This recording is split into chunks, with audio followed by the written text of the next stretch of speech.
Vous êtes ici chez Matty Bibles. Nous sommes un fabricant de meubles, surtout mobilier pour chambres d'enfants, mais également des présentoirs et des displays. Nous sommes situés à Mariembourg, dans le sud de la province de Namur. Nous travaillons avec une vingtaine de collaborateurs et l'entreprise existe depuis 1987.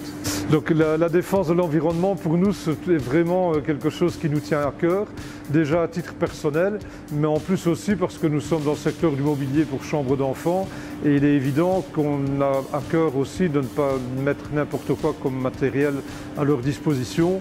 Nous faisons vraiment très fort attention aux produits que nous utilisons, mais aussi et surtout à la manière dont les meubles sont conçus. Nous avons souhaité développer des meubles évolutifs parce que nous nous sommes posé la question de prolonger au maximum la durée de vie des produits.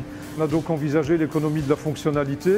Les gens utilisent leurs meubles pendant la période dont ils en ont besoin et puis après, ça c'est recyclé, réutilisé et ça repart dans une autre famille.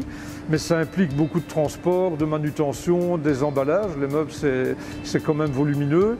Donc on s'était dit que c'était finalement, le bilan global n'était peut-être pas aussi bon que celui-là. Et c'est ainsi que tout naturellement, on arrivait sur des produits évolutifs qui permettent de grandir en même temps que l'enfant.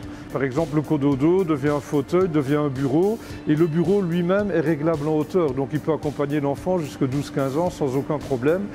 Aussi en termes de circularité, une autre chose qui pour nous est vraiment importante, de nouveau, c'est qu'il ne faut pas que le produit devienne un déchet, qui puisse servir le plus longtemps possible, et c'est pour ça qu'on fabrique des meubles hyper solides qui peuvent être montés et démontés de nombreuses fois tout en continuant à servir et donc qui ont une véritable valeur en seconde main.